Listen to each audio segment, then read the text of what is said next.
E aí, galerinha da classificação, você sabe o que que tem na tabela 3 da nossa CDD? Não? Então fica comigo, que depois da vinheta eu te explico.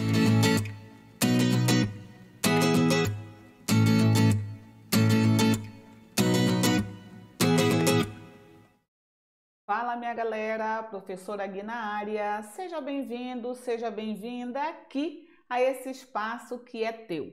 Vem cá, é a tua primeira vez aqui conosco? Então, sinta-se abraçado, sinta-se abraçada e eu te convido a dar uma parada, vem aqui na sugestão, assiste as aulas anteriores, porque hoje nós iremos estar dando início à nossa aula parte 7. E nós vamos revisar que o nosso sistema de classificação, a nossa CDD, ela foi o tchan daquela época, não é? Por dois motivos. Motivo um, que foi o básico. Quando o Dewey chegava para fazer o processo técnico e se deparava com a loucura de arrumar ou arranjar, que é o nome correto, das obras de forma fixa nas estantes, ele falava assim: gente, esse pessoal é doido, estão pisando na batatinha, né? Eu não vou ficar igual um louco fazendo ad eterno processo técnico. Por quê? Quando o arranjo era fixo, o que que acontecia? Vamos fingir que eu tenho livro A, livro B. O livro A recebe o número 1. O livro B recebe o número 2. Aí o que acontece? Chegam obras novas para o meu acervo. Aí eu verifico que esse livro novo, ele tem que ficar no meio entre o 1 e o 2. Então significa que o livro novo, já que vai ficar aqui no meio, ele vai receber o número, não vai ser 1.1, ele vai receber o número 2, porque depois do 1 é o 2. E esse aqui que era 2 vai ter que ser 3. E o que era 3 vai ter que ser 4 e assim sucessivamente. Isso significa, galera, que tu tinha que tirar todas as etiquetas, renumerar cada obra, vai para o teu catálogo, renomeia tudo de novo. Então ele dizia que só além de ser doideira, gastava energia do pobre do bibliotecário, gastava tempo, porque tu vivia eternamente fazendo o processo técnico. Isso exigia recurso financeiro por parte da biblioteca, porque toda hora tu tinha que ficar arrancando as etiquetas. Haja dinheiro para comprar papel ou etiqueta, não é verdade? Então, o que foi que Dewey fez? Ele falou assim: calma, essa doideira vai parar. A gente não vai mais fazer classificação a partir de um arranjo fixo das prateleiras e estantes. Nós vamos começar a fazer uma classificação a partir de um arranjo relativo, que é aquele arranjo onde o número de classificação gerado ele vai estar tomando como base o assunto da obra e não a sua localização da prateleira. Aí sim, bicho, aí o negócio mudou completamente a vida dos bibliotecários e bibliotecárias daquela época. Então, esse foi a primeira sacada, o tchan, que ele fez. Qual é a segunda sacada que foi show de bola que Dewey fez? Ele apresentou um esquema altamente didático. Ele tem, a partir da sua sumarização e a partir das suas notas, ele faz com que a gente não se perca no sistema. Ele não deixa você se perder na navegação entre o esquema, que vai estar no volume 2 ou volume 3, e muito menos no processo de síntese. porque ele te explica e além de explicar, ele te dá exemplo para facilitar a tua vida. A única chatice é que o negócio é em inglês e é um pouquinho engessado, principalmente na questão da síntese, né? Esse é o aspecto negativo que nós vimos, assim como a visão da CDD. A visão era a visão de Dewey, então era justamente no período que ele vivia, então ele reflete a sua vivência, então por isso que ele contempla muito a questão da América, não é? Tem horrores de notação destinada à América, bem pouco para as outras partes. Tem muito para a religião católica e pouco para as outras religiões, porque é um reflexo da vivência dele, da forma de ver o mundo que ele tinha, não é? Então, esses são os aspectos negativos. E nós vimos também que sistema de classificação é diferente de código. O código da catalogação, por exemplo, obriga todo mundo a seguir o mesmo padrão. Sistema de classificação, por sua vez, ele é um instrumento sugestivo.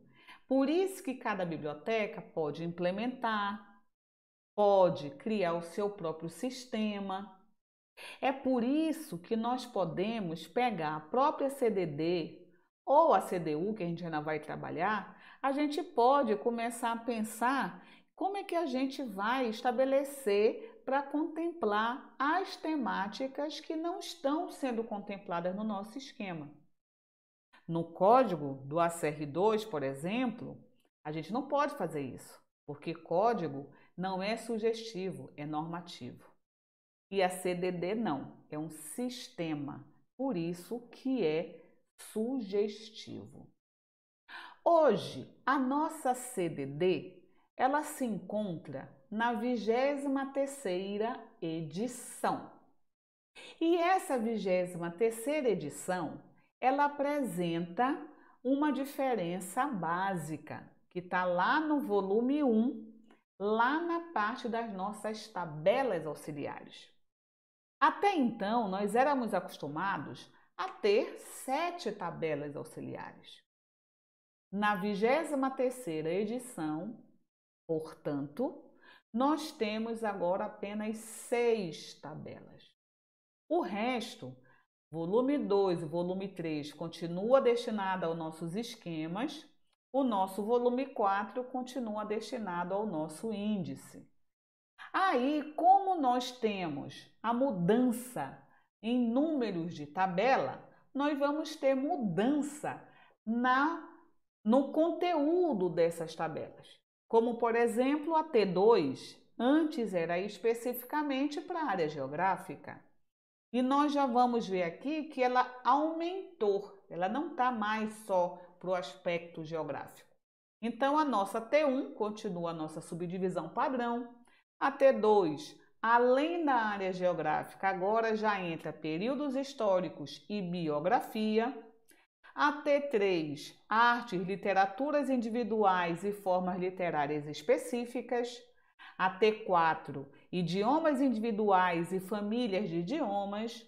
A T5, grupos étnicos e nacionais. E a nossa T6, línguas. Como nós já vimos a nossa T1 e a nossa T2, hoje nós iremos iniciar a nossa T3. Na nossa próxima aula, a gente vai trabalhar os exemplos, porque senão vai ficar muito pesada a nossa aula de hoje. E eu já prometi que não vou mais fazer aula pesada para vocês, porque senão vocês vão querer me matar, não é, gente? Então, hoje, vamos olhar para a nossa T3, que de acordo com a nosso sistema, ele é definido como artes, literaturas individuais e formas literárias específicas. Se você já teve acesso ao WebDewey, tu vais ver que a nossa T3 ela vai ser exatamente apresentada desta forma. Isso que é o chato da 23ª edição. Ela está online. Lado positivo de estar online, a cada 3 meses ela tem uma atualização. Lado negativo, para você ter acesso à tua biblioteca, tem que assinar a licença, não é? Então, nós temos também a versão impressa, que você compra do mesmo processo que você compra as edições anteriores, que, segundo a promessa, vai ser atualização anual, não é? Mas, enfim, a gente tinha, assim, mais ou menos 7 anos de uma atualização para outra. E eles estão prometendo ser anualmente, mas tomara que consiga. Mas, como a minha universidade, nós ainda estamos em trabalho remoto, eu ainda não tive acesso ao WebDewey. Então, por isso que os exemplos que eu trago para vocês ainda são das edições anteriores a que eu tenho na minha máquina e eu vou trabalhando, ok? Qual é a finalidade da nossa tabela 3? Nossa tabela auxiliar 3. De acordo com Silva, a finalidade dessas tabelas é de proporcionar para você um número que vai representar os diversos detalhes que são próprios da área da literatura. E quais são esses detalhes? O gênero, o período, as escolhas, as pessoas que são envolvidas com a criação dessa literatura, os leitores especiais que vão ser destinados àquele material, ao estilo, à crítica literária e etc. Coisa que é importante ser falado é justamente que a nossa tabela 3, como ela está diretamente relacionada ao esquema 800, ou seja, a área da literatura, ela não pode ser utilizada de forma isolada. Agora, uma coisa que a gente também não pode esquecer é que, como toda regra tem sua exceção, pela regra, a T3 ela tem que estar casada com o esquema 800, que trata do assunto literatura. Mas pode ser que, à medida que você for fazer o processo técnico, você vai se deparar com a instrução no próprio sistema, mandando você aplicar a T3 na área no esquema 700. Mas isso tu só vais fazer se a CDD te mandar, ok? Se não houver instrução nenhuma, automaticamente ela é de uso exclusivo para a literatura, para o esquema 800. E esse esquema 800, ele está dividido, evidentemente, em 10 classes, em 10 subclasses ou 10 divisões, não é? Afinal de contas, é um sistema decimal. E a nossa classe 800, ela se apresenta da seguinte forma: 810 para literatura americana e literatura canadense de língua inglesa, 802 para literatura inglesa, mas para aqueles outros países que falam o idioma inglês e que não estão contemplados no esquema 810, ok? 830 é a literatura alemã.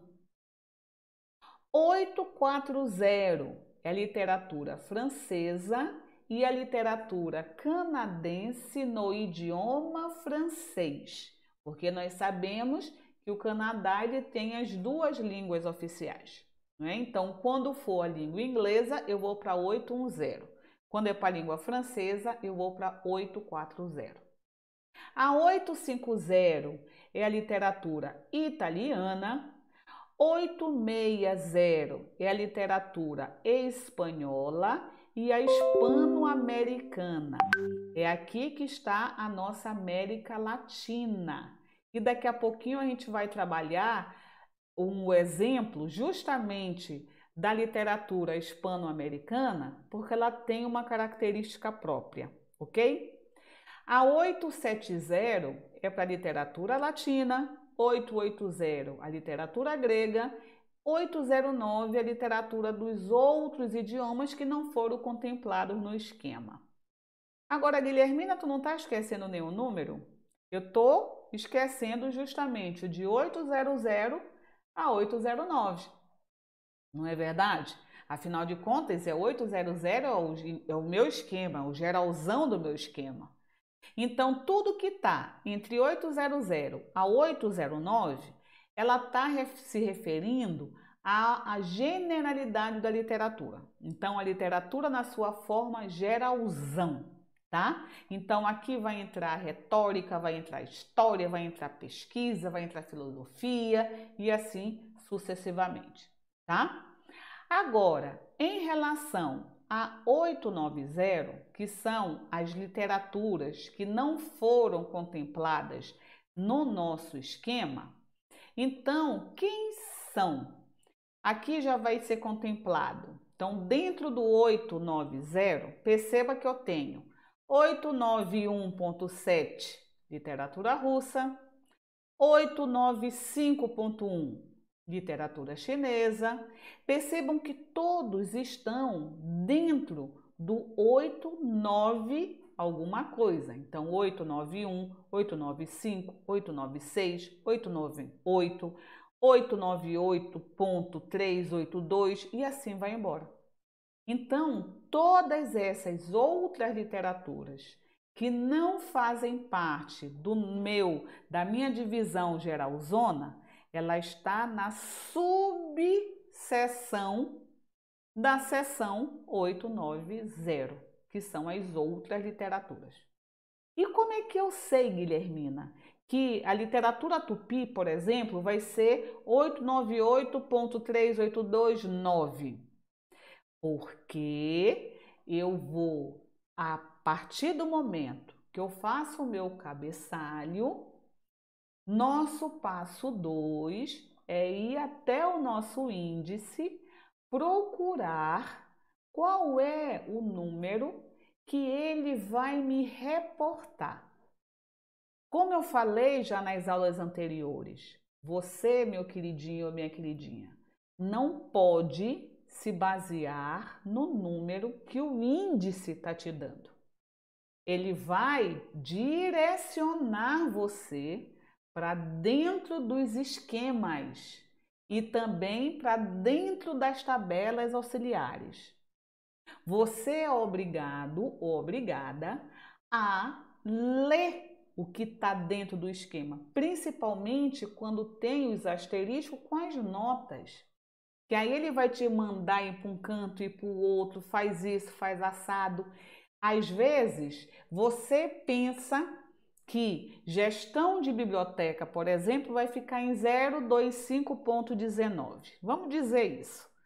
Quando chega lá na hora, ele vai dizer: se for para gestão de biblioteca, use 027. Isso é uma hipótese, tá, gente? Eu não sei decorar porque eu não sou máquina. Então, eu não posso colocar 025.19 como estava lá no meu índice. Eu vou ter que colocar 027. Entendeu? Então, se você vai se basear só no índice, tu tem grande chance de errar o teu número de classificação. E uma vez errado o número de classificação, meu amor, é obra perdida, porque ela vai para um canto que não tem nada a ver. Então, por isso que ele te indica, direciona, para tu não ficares perdido dentro dos esquemas. Mas ele não determina, em definitivo, qual é o número de classificação daquela obra que tu está fazendo, beleza? Tá? Então, essas são as nossas outras literaturas. Lembram que eu falei que a literatura hispano-americana que é que está dentro da América Latina, que está sendo contemplado dentro desse aspecto, desse grupão, ele tem uma característica especial? A característica especial que ele coloca é que, obrigatoriamente, você tem que colocar antes do número o indicativo daquele país, porque tudo vai receber o número 860 e tudo é língua espanhola. Mas, quando eu boto AR860, eu estou dizendo que é a literatura que foi escrita no espanhol da Argentina. Quando eu coloco B860, é a literatura que foi escrita na língua espanhola da Bolívia. Quando eu coloco C860, é a literatura que foi escrita na língua espanhola, mas de Cuba. Tá vendo a diferença? Quando tem a literatura escrita em espanhol do Chile, eu tenho que colocar CH860. Quando é da Colômbia, CO860. Literatura que foi escrita em espanhol do Equador, E860. M860 para aquela literatura que foi escrita no espanhol do México. E quando você se deparar com OU860, OU são outros, eu estou dizendo que essa obra é uma literatura que foi feita na língua espanhola, mas é o espanhol de um país que não foi contemplado no meu esquema. Eu tenho Argentina, Bolívia, Cuba, México, Guatemala e assim vai embora. Não está nesse bloco, automaticamente você vai colocar OU860. Ok, meus amores? Por isso que eu trouxe essa parte daqui, que é justamente a nossa exceção das exceções, não é? E uma outra exceção que nós temos é justamente a ordem de citação. Toda vez que tu fores classificar o assunto voltado para literatura, a ordem de classificação ela é especial. Ela tem que se basear nesta sequência. Número base, que tu vai achar lá no esquema. O gênero, que tu vais achar lá na nossa tabela auxiliar. E o período histórico, que não é na tabela auxiliar, como a gente pensava que seria na tabela auxiliar, já que o número base é o assunto principal e tudo que sobra é o assunto auxiliar. Foi assim que a Guilhermina ensinou. Só que, para assunto voltado para literatura, o período histórico, como os períodos considerado o que é estilo renascentista, estilo barroco, estilo rococó, estilo não sei o que, renascental, como cada país teve uma margem, não foi 100% igualzinho, de tanto a tanto o período barroco, de tanto a tanto aqui já é renascimento, de tanto a tanto, não. Tem as suas variações. Então, para a área da literatura, o período histórico que aquele assunto, que aquela obra trata, ela vai ser encontrado justamente dentro do próprio esquema, ou seja, dentro do 800, dentro do nosso volume 3.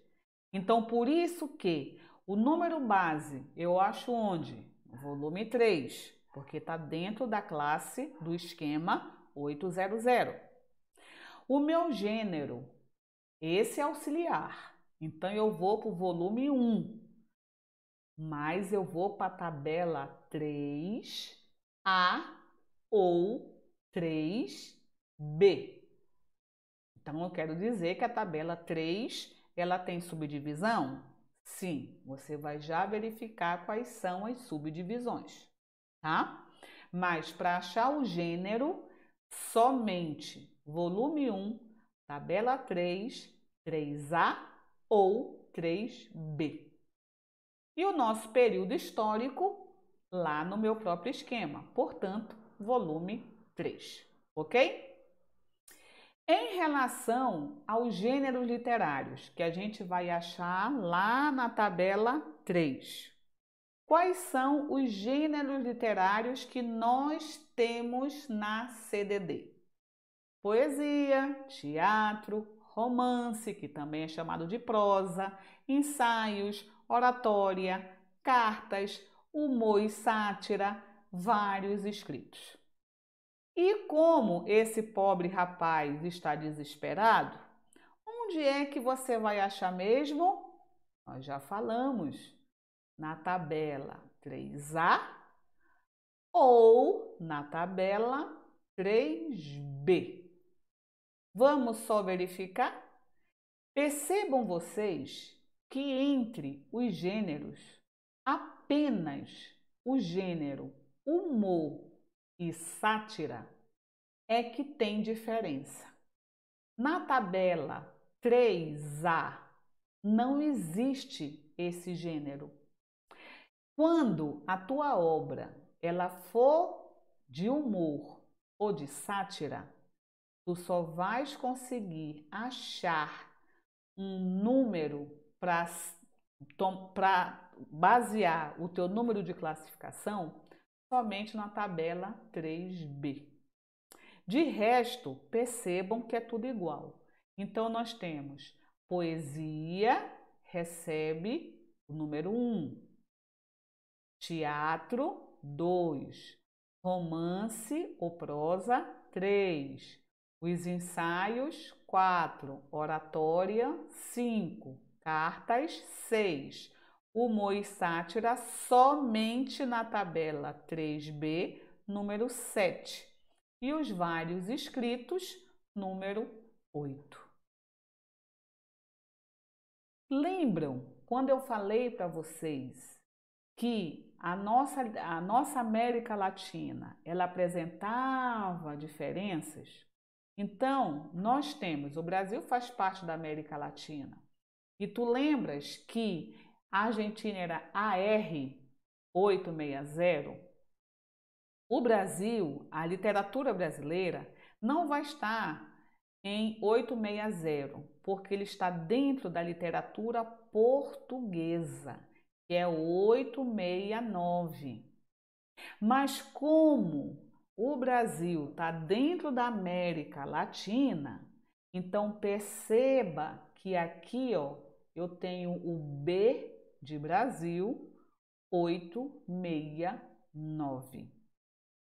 E o que bate com os nossos gêneros? Lembra que poesia era 1? Então, B 869.91. Teatro, B 869.92.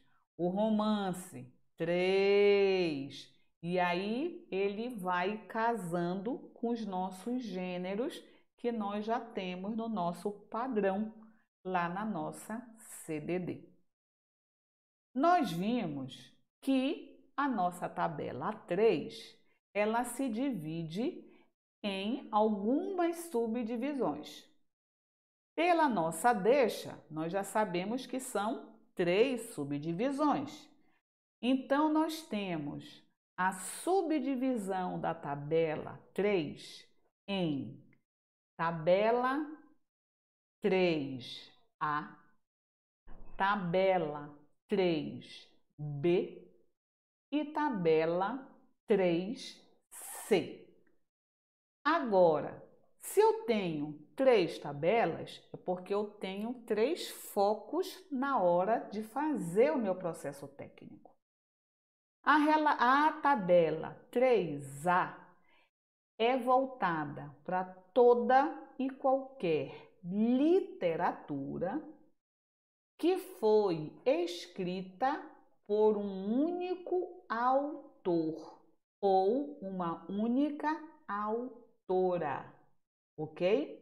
Então, por isso que eu coloquei aqui a tabela T3A, ela é voltada para a autoria individual, ok? Em contrapartida, a tabela 3B, ela já tem como foco a literatura que foi escrita a partir de 2 autores ou 2 autoras.